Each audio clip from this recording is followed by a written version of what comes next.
छत्तीसगढ़ के जन नेता श्री अजीत जोगी जी का शुक्रवार को रायपुर के एक निजी अस्पताल में देहांत हो गया। जोगी जी काफी लंबे समय से स्वास्थ्य समस्याओं से जूझ रहे थे। बावजूद इसके वो राजनीति में काफी सक्रिय रहते थे।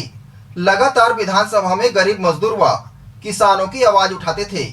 एक समय ऐसा भी था जब जोगी जी के चेहरे से ही छत्तीसगढ़ में कांग्रेस की पहचान होती थी। इतने पढ़े लिखे और कई बड़े पदों में रहने के बाद भी वो राजनीतिक मंचों में छत्तीसगढ़ी में बोलना पसंद करते थे और यही आदत उनके समर्थकों को काफी पसंद आती थी। तो चलिए आज छत्तीसगढ़ के माटी पुत्र जन जन के दुलरवा नेता अजीत जोगी जी के जीवनी पर नजर डालते हैं। छत्तीसगढ़ के पहले मुख्यमंत्री अजीत जोगी हमेशा अपनी तेज तर्रार और कर्मठ राजनीति के लिए जाने जाते रहे हैं।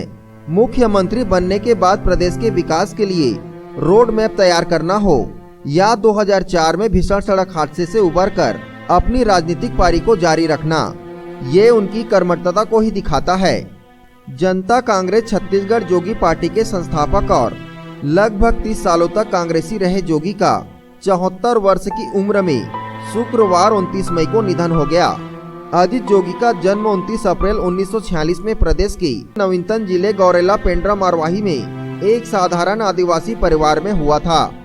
आर्थिक तंगी के कारण जोगी को स्कूल भी खाली पैर जाना पड़ता था, लेकिन मीडिया में उनके द्वारा स्वयं किए गए दावे के अनुसार उनके माता पिता के ईसाई धर्म अपनाने के बाद उनकी शिक्षा में मदद मिली और वे अपनी आगे की पढ़ाई अच्छे से कर सके। और भारतीय प्रशासनिक सेवा जोगी शुरू से ही एक मेधावी छात्र थे। सन 1967 में भोपाल के मौलाना आजाद राष्ट्रीय प्रौद्योगिकी संस्थान तत्कालीन आरईसी से गोल्ड मेडल लेकर मैकेनिकल इंजीनियरिंग की डिग्री उन्होंने पूरी की और फिर 1968 में प्रथम प्रयास में ही यूपीएससी की परीक्षा पास कर भारतीय पुलिस सेवा में चुने गए। 2 साल बाद 1970 में जोगी आईएएस की परीक्षा पास कर भारतीय प्रशासनिक सेवा में आए। अजीत जोगी के नाम देश में लंबे समय तक जिलाधीश रहने का भी रिकॉर्ड है। जोगी अकेले ऐसे आईएएस अफसर थे जिन्होंने 14 सालों तक लगातार कई जिलों में कलेक्टर के रूप में काम किया। हालांकि जोगी एक दूरदर्शी प्रशासनिक अधिकारी थे जिसे अपने राजनीतिक पारी का बोध आईएएस रहते होने लगा था।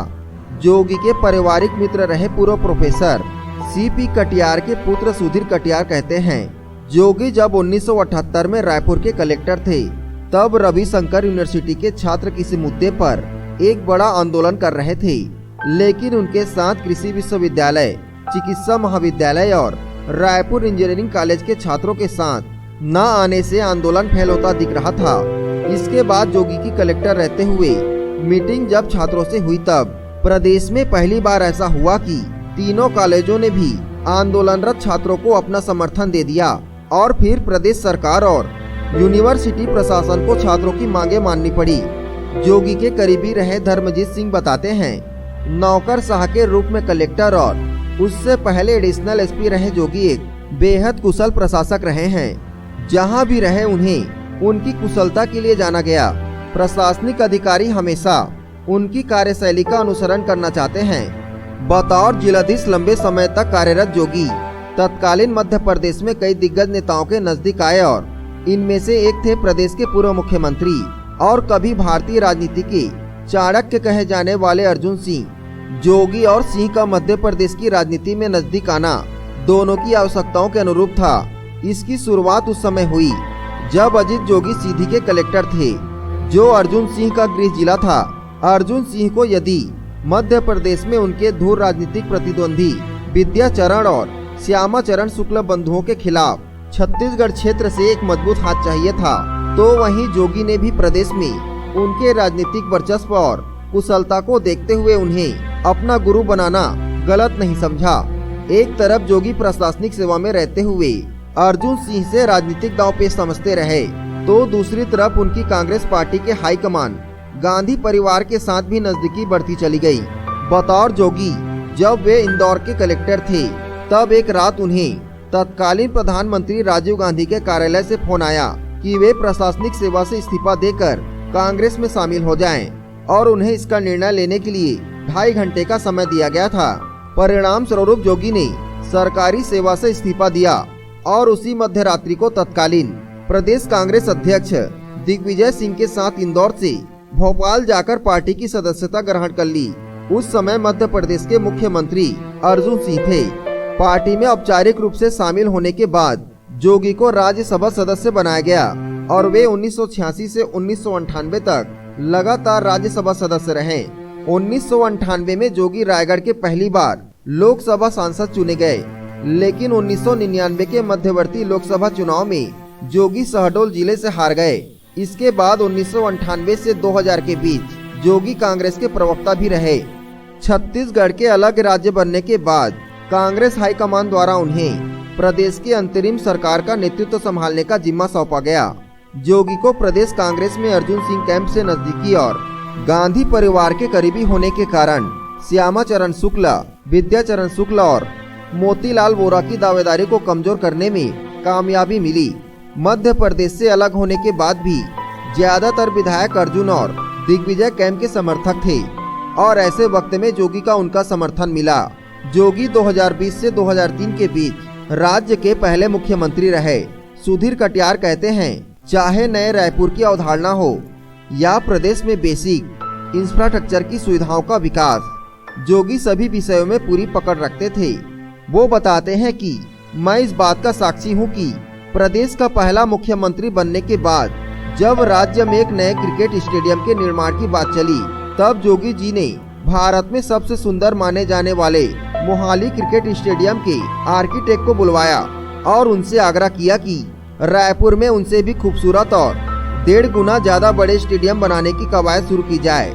धर्मजीत सिंह कहते हैं, जोगी जी बहुत ही दूरदृष्टि वाले नेता रहे हैं। हालांकि प्रदेश को चलाने के लिए उनको समय कम मिला, लेकिन उन्होंने बड़े बड़े निर्णय लिए। मुख्यमंत्री बनते ही 2000 में तत्कालीन एमपीईबी का विभाजन 1 घंटे के अंदर कर दिया, जिससे छत्तीसगढ़ की बिजली प्रदेश के लोगों को मिलने लगी। राज्य परिवहन जैसे घाटे के सरकारी उपक्रम को लाभकारी बना दिया। बताया जाता है कि विधानसभा के अंदर जब वे बोलते थे तो पूरी विधानसभा उनको ध्यान से सुनती थी।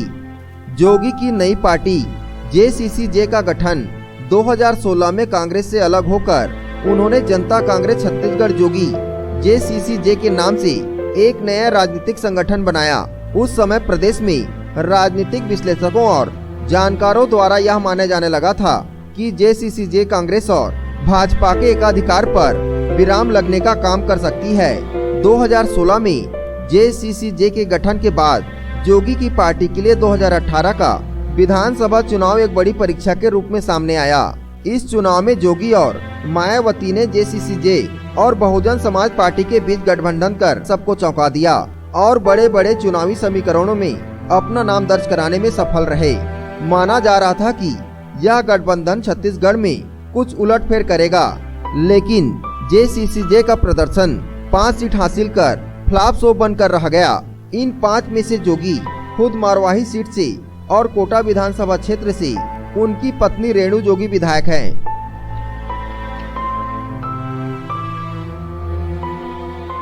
Bureau report ACN 24।